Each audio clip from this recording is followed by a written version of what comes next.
င်္ဂလာပါကျွန်တော်ရဲ့နေချိုင်ကြည့်တော့နေပြီးတော့ပြန်လည်ကြိုဆိုလိုက်ပါတယ်ဒီဗီဒီယိုလေးကတော့ကျွန်တော်အနေနဲ့ Lightroom Preset ကိုလာပြီးတော့ Givea လုပ်ပေးတာပဲဖြစ်ပါတယ်ဘာကြောင့်လဲဆိုတော့ပြီးခဲ့တဲ့လကကျွန်တော်ရဲ့ channel subscriber 10k ပြည့်တဲ့ထိမှန်နေနဲ့နောက်ပြီးတော့ဒီလာမဲ့2023နှစ်တကူရောက်တော့မယ်ဆိုတော့ကျွန်တော်အနေနဲ့ Givea လေးလုပ်ပေးချင်ပါတယ်ဒါကတော့ Mobile Lightroom Preset ကိုကျွန်တော်အနေနဲ့ Givea လုပ်ပေးမှာဖြစ်ပါတယ်အဲ့ဒီထဲမှာဆိုရင်103ခုပါမှာဖြစ်ပါတယ် Preset အနေနဲ့ဆိုရင်တော့ဗောနော်ဒါကြောင့်မို့ဒီဗီဒီယိုလေးကတော့ဒီ Preset တွေကိုကျွန်တော်ရဲ့ description မှာ download ရတယ်နောက်ပြီးတော့ဒီ Preset တွေကိုကျွန်တော်တို့ Lightroom မှာထည့်သွင်းပြီးတော့ဘယ်လိုမျိုးအသုံးပြုရမလဲကျွန်တော်ဓာတ်ပုံတွေဘယ်လိုထည့်ရမလဲဒီ Preset တွေကိုဘယ်လိုမျိုးကျွန်တော်ရဲ့ဓာတ်ပုံမှာထည့်သွင်းပြီးတော့အသုံးပြုရမလဲဆိုတာကိုလည်းလုပ်ပြပေးသွားမှာဖြစ်ပါတယ်ဒါဆိုရင်စလိုက်အောင်ပထမဆုံးအနေနဲ့ပေါ့နော်ကျွန်တော်ရဲ့ description မှာ preset ကို download ပြီးပြီဆိုရင်တော့ကျွန်တော် download ထဲမှာရမှာဖြစ်ပါတယ်။ Okay download မှာကျွန်တော်ရှာလိုက်တဲ့အခါမှာကျွန်တော် Lightroom Mobile Preset ဆိုတဲ့ခေါင်းစဉ်နဲ့တွေ့ရအောင်ဖြစ်ပါတယ်။အဲ့ဒီ file လေးကတော့တွေ့တယ်ဒါပေမဲ့ကျွန်တော်တို့သုံးလို့ရပြီလားဆိုတော့သုံးလို့မရသေးပါဘူး။ဘာလို့လဲဆိုတော့ကျွန်တော်တို့ရဲ့ဒီ file ကိုကျွန်တော်တို့က file ဖြည့်ပေးရမှာဖြစ်ပါတယ်။ဒီ file ကိုဖြည့်ဖို့အတွက်ရပါတော့။ဘာလို့လဲဆိုရင်တော့ကျွန်တော်တို့ Play Store မှာသွားပြီးတော့ WinRAR ဆိုတဲ့ application တွေကို download မှာဖြစ်ပါတယ်။ဒါဆိုရင် application ကို download အတွက်ကျွန်တော်တို့ Play Store ကိုသွားလိုက်ပါမယ်။ Play Store မှာကျွန်တော်တို့ WinRAR ဆိုတာကိုရိုက်ထည့်လိုက်ပါဒါဆိုရင်ဒီလို file မျိုးတွေ့ရမှာဖြစ်ပါတယ်ဒီ file လေးကတော့ RAR ဆိုပြီးတော့ပေါ်နေမှာဖြစ်ပါတယ်ဒီ file ကိုကျွန်တော် install လုပ်လိုက်ပါနောက်ပြီးတော့ကျွန်တော်တို့ရဲ့ဖုန်းမှာ Mobile Lightroom မရှိဘူးဆိုရင်တော့ Mobile Lightroom ကိုလည်းကျွန်တော်တို့ဒီ Play Store မှာရှာလိုက်ပါ Lightroom ဆိုပြီးတော့ရိုက်ထည့်ပြီးတယ်ကျွန်တော်တို့ဒီမှာ Mobile Lightroom ကို install လုပ်လိုက်ပါခင်ဗျာ install လုပ်ပြီးတာနဲ့ကျွန်တော်တို့ရဲ့ Gmail တစ်ခုနဲ့ချိန်ရမှာဖြစ်ပါတယ်ဒါမှမဟုတ် Facebook နဲ့ဝင်ပြီးတော့ကျွန်တော်တို့ချိန်ရမှာဖြစ်ပါတယ်ပေါ့နော်အဲ့ဒီပိုင်းကတော့ကျွန်တော်အနေနဲ့အသေးစိတ်တော့မပြတော့ပါဘူးဟုတ်ကဲ့ဒါဆိုရင်ကျွန်တော်တို့ခဏတော့ WinRAR ကိုကျွန်တော်တို့ install လုပ်ပြီးပြီးတဲ့ခါမှာကျွန်တော်ခဏ download file ပြန်လာမယ်ပြီးတော့ကျွန်တော်တို့ရဲ့ Lightroom ဆိုတဲ့ mobile application ကျွန်တော် download preset ကိုဝင်သွားလိုက်ပါဝင်သွားတဲ့ဆိုတဲ့ခါမှာကျွန်တော်တို့ဒီနေရာရောက်မယ်ကျွန်တော်ဒီ mail ကိုနှိပ်လိုက်မယ်ပြီးတဲ့ခါမှာဒီကျွန်တော်ရဲ့ Lightroom Mobile Preset 01ကိုအမှတ်ချစ်ပေးလိုက်ပါပြီးတဲ့ခါမှာဘာလုပ်ရမလဲဆိုတော့အပေါ်ကအများအပေါ်ထောင်နေတဲ့နေရာပေါ့အဲ့ဒါကကြတော့ကျွန်တော် extract ကျွန်တော်အဲ့ဒါနှိပ်လိုက်ပါနှိပ်ပြီးတာနဲ့ကျွန်တော်တို့ဒီနေရာမှာနာမည်ပြန်ပြောင်းလဲရပေးနေရာမှာထားချင်းလဲပေါ့နော်ကျွန်တော်တော့မထားတော့ဘူးဒီ download ထဲမှာပဲထားမှာပေါ့အဲ့ဆိုရင်တော့ကျွန်တော် okay ကိုနှိပ်လိုက်ပါဖြစ်ပါတယ် okay နှိပ်ပြီဆိုရင်ခဏလေးစောက်သူက file ကိုဖြည့်ပေးနေတယ်ပေါ့နော် okay ဒါဆိုရင်ကျွန်တော်တို့ file ကိုပြန်သွားမယ်နောက်ဆုတ်လိုက်မယ်ပေါ့နော်ဒါဆိုရင်တော့ကျွန်တော်တို့ဒီမှာ file folder နောက်တစ်ခုထပ်တက်လာရမှာတွေ့ရမှာဖြစ်ပါတယ်ဒီ Lightroom Mobile တဲကိုကျွန်တော်ဝင်မယ်ဆက်ဝင်မယ်နောက်တစ်ချက်ပြီးရတယ်ကျွန်တော်ဒီနေရာမှာနည်းနည်းမြင်အောင်ကျွန်တော်ကြည့်မယ်ဒါကတော့ကျွန်တော်ရဲ့ဒီ Lightroom Mobile Preset လေးတွေပဲဖြစ်ပါတယ်ပေါ့နော်ကျွန်တော်ဒီဖုန်းမှာဆိုရင် Apple phone တွေသုံးလို့ရတော့ကျွန်တော် Android phone တွေလည်းသုံးလို့ရတာဖြစ်ပါတယ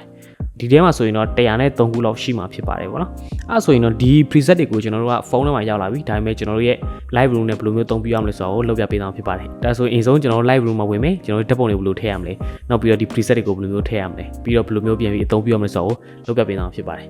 ဒါဆိုရင်ကျွန်တော်တို့စကြည့်အောင်ကျွန်တော် Lightroom တွေကိုသွားမယ် Lightroom နဲ့ဝင်ရင်တော့ကျွန်တော်ခဏပြောသလိုမျိုးပဲကျွန်တော်တို့ရဲ့ဒီ Lightroom မှာကျွန်တော်ဝင်ဒီမျိုးတော့တန်းဝင်မှာမဟုတ်ဘူးကျွန်တော်တို့အရင်ဆုံး register လုပ်အောင်ဖြစ်ပါတယ်ကျွန်တော် Gmail ဖြစ် Facebook ဖြစ်ပေါ့နော်ဝင်လိုက်ပေါ့Okay ဒီနေရာမှာဆိုရင်ကျွန်တော်ဒီမျိုးနေထားကိုကျွန်တော်ရောက်လာမယ်ဒါဆိုရင်ကျွန်တော်တီးတဲ့ folder ကိုပြန်လုပ်မယ်ပေါ့ပြန်ခွဲမယ်ပေါ့နော်ကျွန်တော်ဒီမှာအပေါင်းလေးကိုတွေ့မယ်အပေါင်းလေးကိုနှိပ်လိုက်ပါကျွန်တော် folder လုပ်မလား element လုပ်မလားကျွန်တော်တော့ folder ကိုလုပ်လိုက်မှာဖြစ်ပါတယ်အဲ့နေရာကျွန်တော်နာမည်ပြန်ရေးလိုက်ရတယ်ကျွန်တော်ကတော့မရေးတော့ဘူး okay ပေးလိုက်မယ်ပြီးရတဲ့ဒီ folder ထဲဝင်လိုက်မယ်ဒီနေရာမှာဆိုရင်ကျွန်တော် create event လုပ်ရမှာဖြစ်ပါတယ်ဒါဆိုရင်ကျွန်တော် create event လုပ်ပြီးတော့နာမည်ပြောင်းလိုက်ရတယ်ရေးလို့ရတယ် okay ကျွန်တော်ဒီမှာpreset လို့ရေးလိုက်မယ်ဒီနေရာမှာ okay လို့နှိပ်ပေးလိုက်မယ်ပြီးတဲ့ခါမှာကျွန်တော်ဒီ preset တွေကိုထပ်ဝင်လိုက်မယ် preset ထပ်ဝင်ပြီးတော့ကျွန်တော်တို့ preset တွေကိုထည့်သွင်းအောင်ဖြစ်ပါတယ်အဲ့အတွက်ကြောင့်ဘယ်လိုသွားမလဲဆိုရင်တော့ဒီမှာဓာတ်ပုံသင်္ကေတလေးနဲ့အပေါင်းကျွန်တော်မြင်ရမယ်အဲ့ဒီနေရာလေးကိုနှိပ်လိုက်ပါပြီးရတဲ့ကျွန်တော်တို့ file ထဲကိုသွားမယ် file ထဲကိုသွားမယ်ဒါတွေကကျွန်တော်ဖွင့်ထားတဲ့ဖြစ်တော့ခဏတော့ပေါ့နော်ကျွန်တော်ဖွင့်ထားတယ်အဲ့ဆိုကျွန်တော်ဒီ download ထဲမှာရှိတယ်ကျွန်တော် Lightroom ထပ်ဝင်မယ်ပြီးတော့ Lightroom ထပ်ဝင်မယ်ဒီ file တွေကိုကျွန်တော်တို့ဗာနှိပ်မယ်ဆိုအကြာကြီးဖိလိုက်ပါပြီးရတဲ့ကျွန်တော်တို့ဆက်30ကိုသွားမယ် select all ပေးလိုက်မယ်ပြီးရတဲ့ကျွန်တော် select ကိုနှိပ်လိုက်မယ်ဆိုရင် file တွေကကျွန်တော်တို့စပြီးတော့ထည့်သွင်းနေပြီဖြစ်ပါတယ်ဒါဆိုရင်ကျွန်တော်တို့ခဏလေးစောင့်ပေးရမယ် A few minutes later ဟုတ်ကဲ့ကျွန်တော် preset သွင်းလို့ပြီးပြီဆိုရင်တော့ဗောနော်ကျွန်တော်ဒီမှာ preset တွေအများကြီးမြင်နေရမယ်ကျွန်တော်မတူညီတဲ့ preset မျိုးစားတွေဖြစ်တယ်ဗောနော်ဒုတိယအနေနဲ့ကတော့ကျွန်တော်ဓာတ်ပုံတွေကိုထည့်ရမှာဖြစ်ပါတယ်ဓာတ်ပုံအတွက်လည်းဗောနော်ကျွန်တော်ထပ် element တစ်ခုယူလိုက်မယ်ကျွန်တော်နာမည်တော့ပေးတော့โอเคဒါဆိုရင်ကျွန်တော်ဒီနေရာမှာခဏတော့ပုံမှန်တိုင်းပဲကျွန်တော်ဒီဓာတ်ပုံအပေါင်းလေးကိုနှိပ်လိုက်မယ်ကျွန်တော် file ကိုသွားမယ်ပြီးတော့ခဏတော့နေရာပဲဗောနော်ကျွန်တော်ဒီနေရာမှာကျွန်တော် download တွေကိုပြန်သွားပြီးတော့ဓာတ်ပုံသုံးပုံကိုအကြာကြီးဖိလိုက်မယ်ကျွန်တော်ပြီးရင် select ပေးလိုက်မယ်ပြီးရင်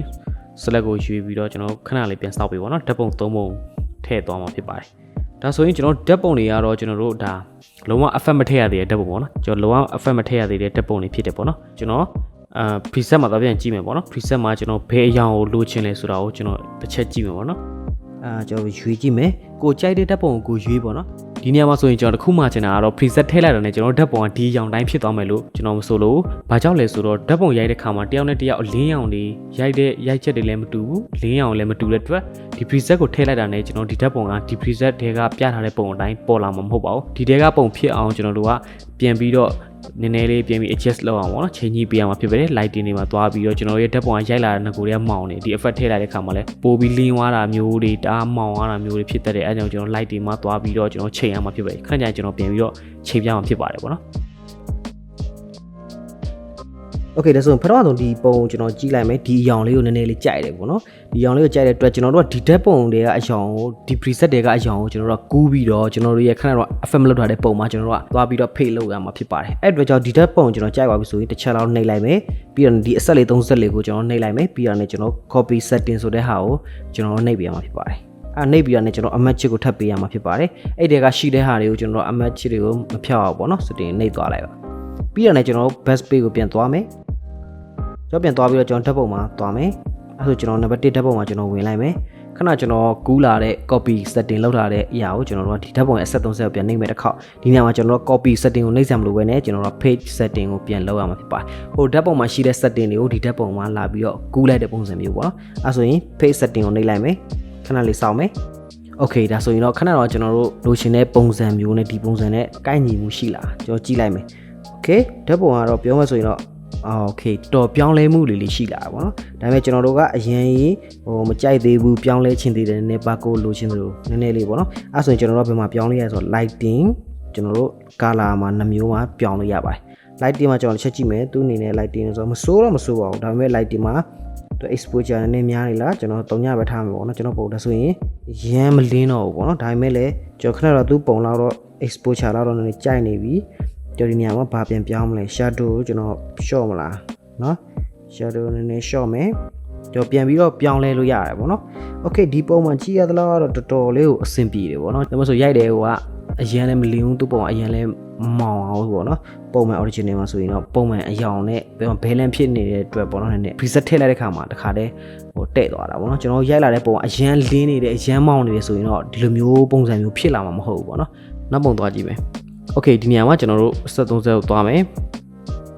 page setting သွားမယ်โอเคဒီဓာတ်ပုံမှာလည်းတူပဲเนาะအဆင်ပြေတယ်ကြည်ရဒါပေမဲ့ဒီဓာတ်ပုံရဲ့ခဏတော့ကြည်လာတဲ့ color type ကသူ့အနေနဲ့ကပြောမယ်ဆိုအညိုရောင်တန်းတဲ့ပုံစံမျိုးပေါ့เนาะဒီနေရာဆိုကျွန်တော်အစိမ်းရောင်လေးဆိုရင်သူကအညိုရောင်ပုံစံမျိုးတွေပြောင်းလိုက်မှာဖြစ်ပါတယ်ပေါ့เนาะပထမပုံကတော့အဆင်ပြေသွားပြီပေါ့เนาะအဲဆိုရင်ဒီထဲမှာကျွန်တော်ဘာပုံထည့်ထည့်မယ်ဆိုတာကိုကျွန်တော်ပြန်ရှာမယ်โอเคဒီပုံလေးဒီရောင်လေးအပန်းရောင်လေးပုံစံမျိုးပေါ့เนาะဒီနည်းနည်းအသားနဲ့ပန်းအောင်တဲ့ပုံစံမျိုးလေးကျွန်တော်ထည့်မယ်အဲဆိုခဏတော့အတိုင်းပဲကျွန်တော်တို့ဓာတ်ပုံတွေအောင်သွားမယ်နောက်ဆုံးပုံထည့်ကြည့်မယ်ပေါ့နော်အဲမှာ page setting okay ကြည့်ရတာတော့တော်တော်တော့ original ထပ်ပြောင်းသွားတာပေါ့နော်ကျွန်တော်တို့အဲ့ဒီထဲမှာမကြိုက်ဘူးကျွန်တော်တို့ကပြန်ပြီးတော့ပြောင်းခြင်းခဏကြော်ပြောတဲ့ time light ဒီမှာဝင်မယ်ကျွန်တော်ဒီနေရာမှာ shadow ကို short ချင်လည်းရတယ်နည်းနည်း short မယ်ပြီးတော့ကျွန်တော် exposure နည်းနည်းလေး short မယ်အဲ့ဒီနေရာမှာကျွန်တော်ဒီ black ဆိုတဲ့နေရာကိုပေါ့နော်အရန်များနေလို့တင်တာအဲ့ဒါနည်းနည်း short ကျွန်တော်ပုံမှန်ပြန်ထားမှာပေါ့နော်ကျွန်တော်ဒီနေရာမှာလူနေရာမှာပေါ့နော်ကျွန်တော်တို့ဒီမှာနည်းနည်းလူကမောင်ရတဲ့ပုံစံနဲ့ဖြစ်တယ်အဲ့နေရာကျတော့ကျွန်တော် color တွေကိုသွားမယ်ပြီးတဲ့ခါမှာ mix တွေဝင်မယ်ပြီးရင်ကျွန်တော်မလူရဲ့အသားရောင်ပေါ့နော်အဲ့ဒါဆိုရင်ကျွန်တော် orange နေရာဝင်မယ်ပြီးလူသားရောင်မှာနည်းနည်းလေးပေးဖြူမယ်နည်းနည်းလေးပေးဖြူမယ် okay အဲ့ဆိုရင်တော့တော်တော်လေးကိုတော့ကောင်းပါပြီပေါ့နော်ဒီပုံမှာဆိုရင်ဒါ original ကျွန်တော် preset ထည့်တဲ့အခါ preset ကိုမှကျွန်တော်တို့ကပြန်ပြီးတော့ကိုလိုချင်လို့ပြန်ပြီးတော့ပြောင်းလဲလို့ရတယ် adjust ပြန်လုပ်လို့ရတယ်ပေါ့နော်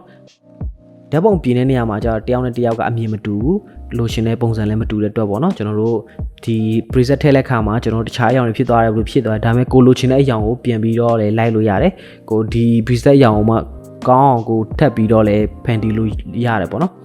ဒီ preset လေးရဆိုရင်ပထမအပိုက်ပဲရှိသေးတယ်ပေါ့နော်ဒုတိယပိုက်တတိယပိုက်ဒီ stop ထပ်ပိုက်ဒီလာအောင်မှာဖြစ်ပါတယ်ဒါကြောင့်ပထမဆုံးအပိုက်ဖြစ်ပါတယ်နောက်ထပ်ကျွန်တော်ရဲ့ဒီ page ပဲဖြစ် channel ဖြစ်တစ်ခုခုပြောင်းလဲမှုတွေရှိလာမယ်ဒါမှမဟုတ်ဒီကအထူးနေ့ရက်မျိုးတွေဆိုရင်ကျွန်တော် giveaway လေးလုပ်ပေးမှာဖြစ်ပါတယ်အချိန်ကြရင်တော့ဒီ preset ပိုက်နေ့ပေါ့နော်ထပ်ပြီးတော့လာမှာအပိုက်နေ့ဆိုရင်လည်း103ပုံပဲပေါ့နော်အဲ့မှာလာမယ် preset တွေအများကြီးပေါ့နော်ပေးဖို့လည်းရှိပါသေးတယ်ဟုတ်ကဲ့ဒါဆိုရင်တော့ဒီဗီဒီယိုလေးကိုကြည့်ပြီးတော့ပေါ့နော် preset တွေဘယ်လိုမျိုးထည့်သွင်းရမလဲဘယ်လိုမျိုးပြောင်းလဲမှုတွေလုပ်ရမလဲဆိုတာကိုသိသွားပြီဖြစ်ပါတယ်